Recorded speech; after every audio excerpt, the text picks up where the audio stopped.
ঢাকায় তালেবানের শীর্ষ নেতা নূর আহমেদ নূর, যাকে জাওয়ান্দি নামেও পরিচিত, তিনি কিন্তু হুজি সংশ্লিষ্টদের সাথে ঘুরে বেড়াচ্ছেন, বিভিন্ন মাদ্রাসা সফর করে বেড়াচ্ছেন। তিনি কেন এসেছেন ঢাকায়, তার উদ্দেশ্য কি?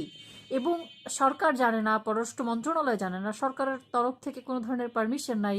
তাহলে তালেবানের এই শীর্ষ নেতা বাংলাদেশে ঢুকলো কিভাবে এবং তিনি কি করছেন এখানে? জানা যায় 21 ডিসেম্বর তিনি এখানে প্রবেশ করেছেন এবং তারপর থেকে তিনি বাংলাদেশে অবস্থান করছেন এবং এদেশের বিভিন্ন নেতাদের সাথে, ইসলামিক নেতাদের সাথে তিনি বৈঠক করে বেড়াচ্ছেন। ঘটনা কোথায় মোড় নিচ্ছে? গতকাল থেকে একটা নিউজ আমার চোখে খুব ভাসছিল, আমি চাইলাম যে আপনাদের সাথে শেয়ার করি। চলেন নিউজটা একটু দেখি। আসেন আপনাদেরকে বিশেষ নিউজের সাথে পরিচিত করায়। কালকে কয়েকটা পোর্টালেই আমি দেখলাম এই নিউজটা, তো সকালে একটু আগ্রহ নিয়ে সার্চ করলাম। এ দেখেন শিরোনামটা, ঢাকায় তালেবানের শীর্ষ নেতা ঘুরছেন হুজি সংশ্লিষ্টদের নিয়ে। এবার দেখেন এটা 28 ডিসেম্বরের, মানে গতকালকের নিউজ। আমি কালকে কয়েকটা পোর্টালে দেখেছি।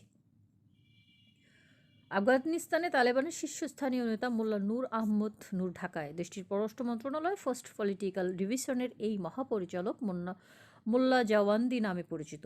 এক সপ্তাহ ধরে তিনি ঢাকার আশপাশের বিভিন্ন মাদ্রাসা সফর করছেন, অংশ নিচ্ছেন নানা কর্মসূচিতে।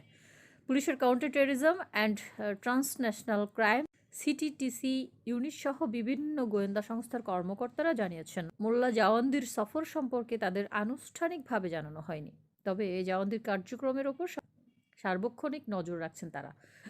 পররাষ্ট্র মন্ত্রণালয়ের কর্মকর্তারাও জানান, সরকারকে জানিয়ে মোল্লা জাওয়ান্দি বাংলাদেশে এসেছেন এমন তথ্য মন্ত্রণালয়ের কাছে নেই। যোগাযোগ করলে বাংলাদেশের আফগান দূতাবাসও সুনির্দিষ্ট তথ্য দিতে পারেনি।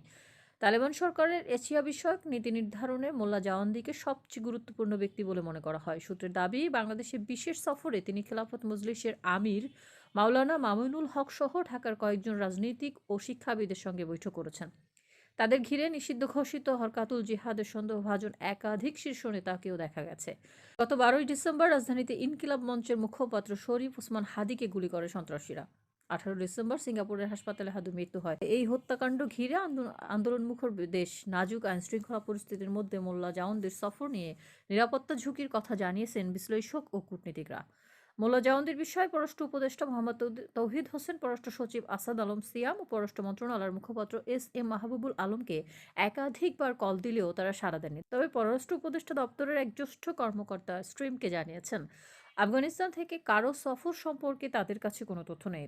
সফরের ক্ষেত্রে বিদেশি কর্মকর্তারা সাধারণত 2 থেকে 3 সপ্তাহ আগে সৌজন্য সাক্ষাতের অনুরোধ জানান, কিন্তু মোল্লা জাওয়ান্দির বিষয়ে কোনো হালনাগাদ তথ্য নেই। বাংলাদেশের